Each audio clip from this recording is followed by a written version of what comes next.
कितनी दफ़ा कभी हमने महीने में एक कप कॉफ़ी नहीं पी, कभी टेक आउट नहीं किया, कभी कोई इवेंट मिस कर दिया, कभी कोई कॉन्सर्ट नहीं अटेंड किया जो कि सारे दोस्त अटेंड कर रहे थे।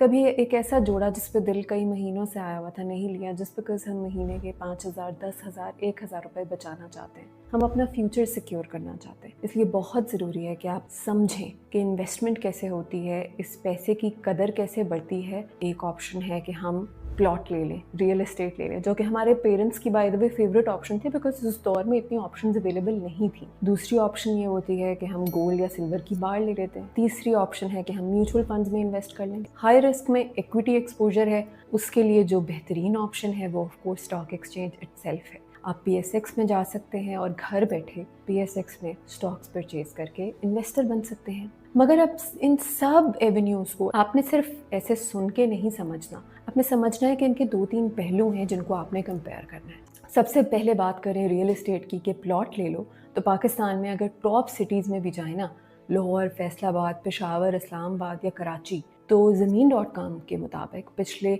10 से 15 साल में ऑन एवरेज रिटर्न 10 से 15% के लगभग रहा है। अगर आप रियल एस्टेट में इन्वेस्ट करते हैं तो आप इन्फ्लेशन के लगभग साथ ही खड़े हैं। गोल्ड और सिल्वर बार्स, गोल्ड की पिछले 20 साल में एनुअल रिटर्न की प्रोग्रेस रही है, वो रही है तकरीबन 12 से 16% के बीच में। म्यूचुअल फंड्स की बात करते हैं, हम बात करेंगे लो टू मीडियम रिस्क फंड्स की, क्योंकि अगर आपने हाई रिस्क में ही जाना है तो why not invest in stocks. Low to medium risk ले लें जिसमें कि गवर्नमेंट बॉन्ड, मनी मार्केट, सुकुक्स, टी बिल्स, ये सारी चीज़ें आ जाती हैं। उस सब का रिटर्न रहा है सालाना तकरीबन 10 to 13% के लगभग, अगेन इन्फ्लेशन से मैच ही करता रहा है। और स्टॉक्स जब लें तो लास्ट 20 ईयर्स में PSX का रिटर्न रहा है 18%। बात करते हैं रिस्क की। रिस्क वाइज देखा जाए तो रियल एस्टेट लोग तो कहते हैं बड़ा लो रिस्क है। कंसिडरिंग लास्ट 10 से 15 साल में जिस तरह से प्रॉपर्टी टैक्स फ्लक्चुएट किया है, जिस तरह रियल एस्टेट पे टैक्सेशन ओवरऑल फ्लक्चुएट की है, रियल एस्टेट की प्राइसेस जैसे फ्लक्चुएट की हैं और इवन नेगेटिव में गई हैं, मैं कहूँगी कि as an economist I would say कि रियल एस्टेट अब